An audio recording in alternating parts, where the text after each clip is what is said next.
of the inside of the shop, I decided to show you guys where it all actually started. It actually started here with this box truck, inspired heavily by Ron Paulk and the whole entire smart woodshop movement. This one is more based off of, I believe, his older system, Art, the awesome rolling toolbox, the iteration right before Smart.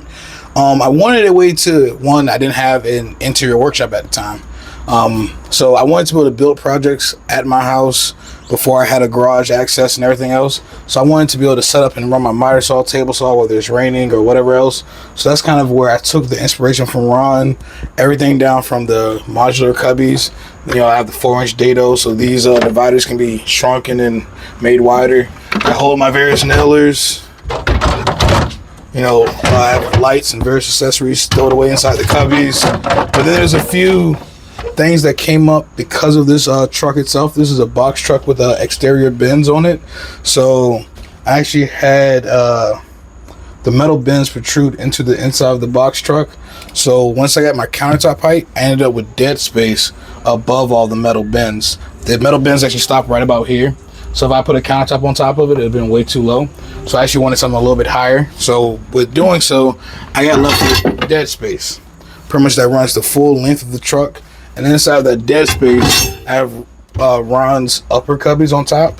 But then I have a recessed portion of cubbies down below with a lift lid. This lift lid serves two purposes. One, it's a passive stop to stop tools from the lower cubbies from sliding all the way out. Two, it keeps sawdust and stuff from falling down into my cubbies. So where I have my hammers and everything else, while I'm here actively cutting on the miter saw,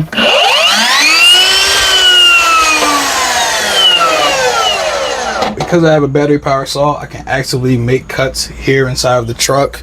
So those lids do serve two purposes. One, it keeps the tools from sliding out. But whenever I set up to actually work here inside the truck, I lower all the lids to keep all the sawdust from flying down into my cubbies, keeps all my tools from getting covered in dust, and it just increases my countertop surface. I have about 15 inches here now, so I get a little bit more once I close the lid. And then also did bench dogs all across the top, so I can put various stops. Also ran T-tracks, so I have various clamps and hold downs that work the entire length of the truck. I made a couple stop blocks and everything else. This wing section here is just an additional support so I can cut longer boards. And where I position my miter saw inside the truck, I have 8 foot 4 inches to the right side of the blade, a limited capacity over to the left. Another thing that really goes hand in hand with the miter saw inside of the box truck is material supports.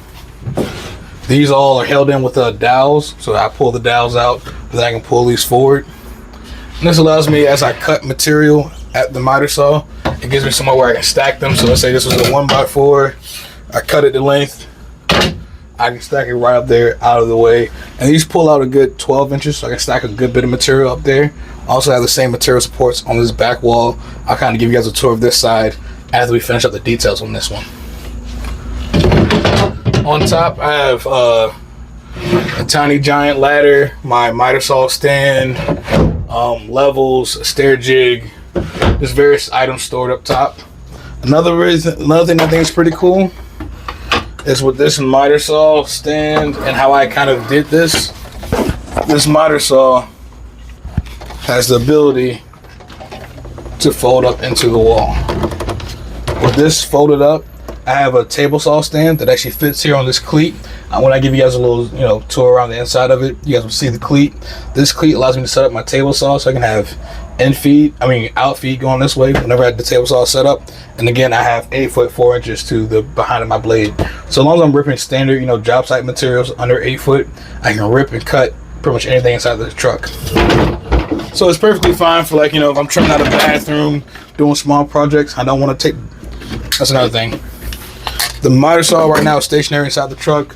Everything inside the truck is meant so I can do quick projects, like a quick bathroom trim or something like that inside the truck without having to do too much setup. But if I ever want to, the entire miter saw, the miter saw stand, table saw, all that can be deployed onto a job site so I can have a traditional, job site setup. Again, it's just the convenience of, depending on the scale and scope of the job, I am set up for either or. Whether I'm doing a long-term deployment, not deployment, but a long-term job where I might be there for a month. I might work on my park style bench, very solid horses, and get everything set up inside of a job site for a long period of time. Or again, a quick and easy job where I'm just cutting a few pieces of baseboard for a bathroom. Coming on down the length of this, the rest is just more storage and cubbies. Again, all based on the park style. The last thing I do want to point out to you guys though is just like Ron's, your drawers don't open unless you lift up, which gives you that storage. And then I saw another Ron Park video. Somebody else in the smart woodshop did this, and I thought it was really smart. They added handles to the backside of all the drawers, so I can actually carry any one of my drawers into a job site, which is pretty cool. I really love that. I've done that multiple times. I do sometimes bring a hand truck, and I'll load up. Let's say this one is all my sockets, not sockets, but drill bits, fasteners, screws. Take a whole bin of that because I know I'm doing a bunch of deck work. Or I have a whole bin that's dedicated to flooring material, pull bars, knee pads, spacers. All that's inside of one whole drawer I can just take into a job site. Do need to get more organized. I'm not perfect, but it's good enough. So I'm actually going to bring the camera a little bit closer, show you guys the right hand side of the truck. Then we're going to get all the way on the inside of it, and we'll finish up the tour inside the truck. Then we'll head over to the inside of the actual shop and show you guys what I've been doing since I've gotten a little bit more space to play with. Alright, so now we're down here at the end of the workbench inside of the box truck with one of my, well, was originally my favorite areas. This wall back here, I plan to put a TV on it. I did have, again, my various squares, levels. I did have a few smaller levels, a pencil holder that holds a lot of markers because I lose pencils. This once was full, definitely need to fill it back up. But this was just a general tool wall, just another try to use this space as much as possible. This blank wall section, I could put more tools over there. My biggest thing is I want to put a TV right there. I think a TV will fit perfectly, and that'll make more sense when you guys see what's on the opposite side of this. So let's show you guys that now. So not sure how close the camera is to my face right now, but on the opposite side of that blank wall is a sectional set of seats. These seats allow me to carry more helpers with me. I might bring 3 or 4 guys with me at a time, so this gives me a place for them to sit. And then ideally, I've never been camping, so this seat section doubles as a bed, which is pretty cool. One, the storage underneath each one of the seats, they lift up. This backrest has sofa cleats on it, so they actually clip into the back wall. A simple lift, and the backrest actually comes off. With the backrest coming off, I sized this properly to fit perfectly in between this lip here and the bench on the other side, which allows it to be a complete bed that fits all the way across here. So if I ever want to go camping, or if I have a job, on the Eastern Shore, or where I might be gone for like a day or two, instead of charging per diem, well, still charge per diem, but I'll have to go get a hotel room. Again, depending on the job, if there's power and everything else there on site, the truck is a viable option. I'll show you guys kind of the other side, which is just storage right now. I wanted to do a full bathroom, shower, and everything else. Partially because I want to have my own toilet. I hate porta potties. Everybody shot me down, but I'm going to show you all the blank space on this other side of the wall. You guys let me know what I should be doing with it. Over here on this side of the truck is pretty much mainly storage. Here on the back side, I have my table saw and my generator. I'm planning to get rid of this one and go for like one of those power stations. Just like Ron, I'm looking for a cordless opportunity. That one, this is really loud, it's heavy. So I'm looking at probably the Anchor F3800 or even Predator. I think came out with like a 2,000 watt generator that's supposed to have a 4,000 watt startup. That might be an option for me. Again, I'm just looking at a way to alternate and kind of supplement some of my power usage. Most of my tools are battery powered, minus the table saw, vacuums, and the air compressor. So and they don't run full time. So I think a battery powered power station is what I'm going to get and probably replace this. This upper section is where my DW735 thickness planer typically goes. So I would just pull it out. So slide out set of on a set of drawer slides. I have 7 foot 4 inches on the end feet side, unlimited out feed, and I used to take my 4-inch dust hose and just run it out the back side of the truck. Because that planer has a blower on it, all the chips will just evacuate out the back side of the truck. But I don't typically use it on the job site. I only have one planer now, so that's actually stationary inside the shop. I do plan to upgrade the planer inside of my shop and bring the DW735 back in here, because there's been 4 instances on a job site where I actually needed a planer.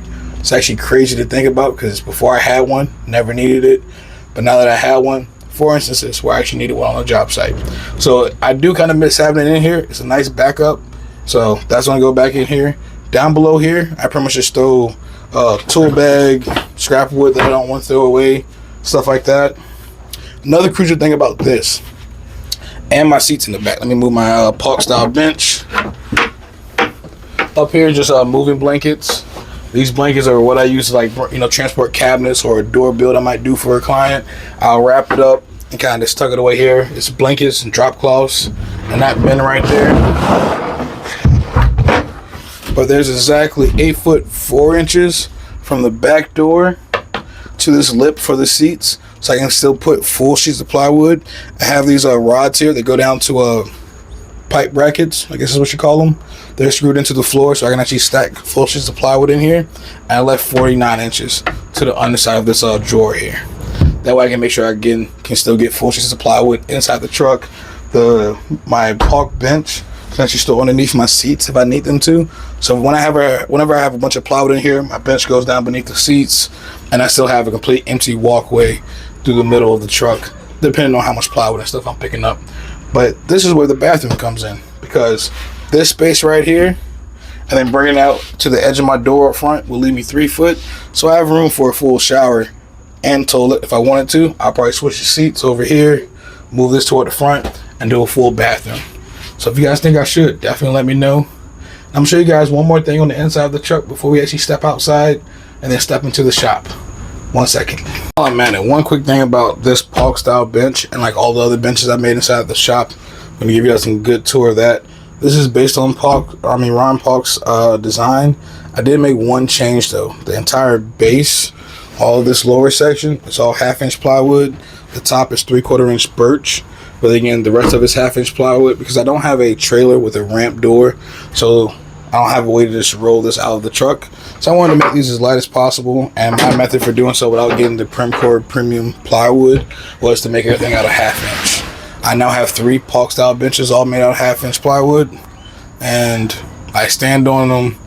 I'm doing this one-handed, and it's not too bad to carry around on the job site. I actually do want the cradle though.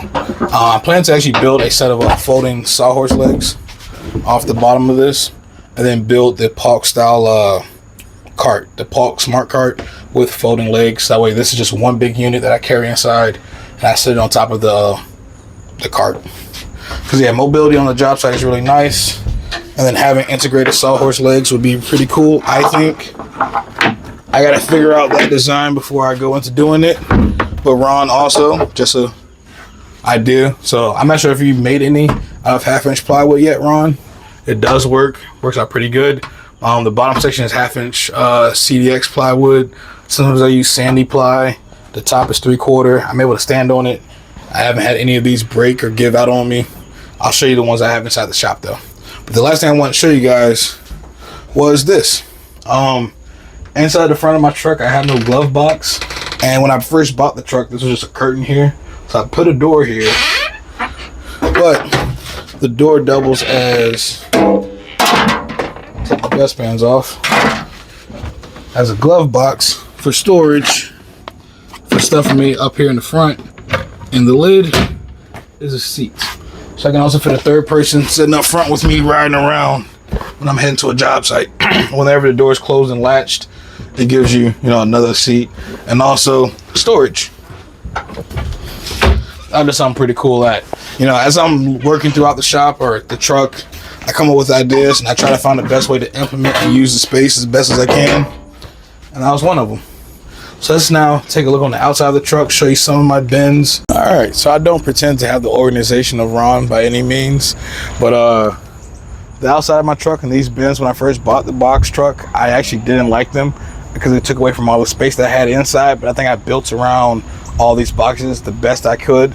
But each one of these protrude into the truck probably about 18 inches, which kind of dictated a lot of the designs that I went with in there, as far as how deep the cubbies can be, how much I went for the countertop, how tall the countertop and everything else had to be. It was all dictated by the height that was established from these boxes. But I have it set up to where pretty much all my deployable tools are right here on the right side. My air compressor, my nail guns, backup drills, paint, drywall, my tool belt, etc. It's all right here on the right hand side. So when I pull up to the job site, they're able to be deployed. And then if I need additional tools, I can go inside the truck. But if you guys think I made good use of this box truck, please let me know down below. Leave me a like, comment, and subscribe. And I'll be seeing you guys in the next one. Peace.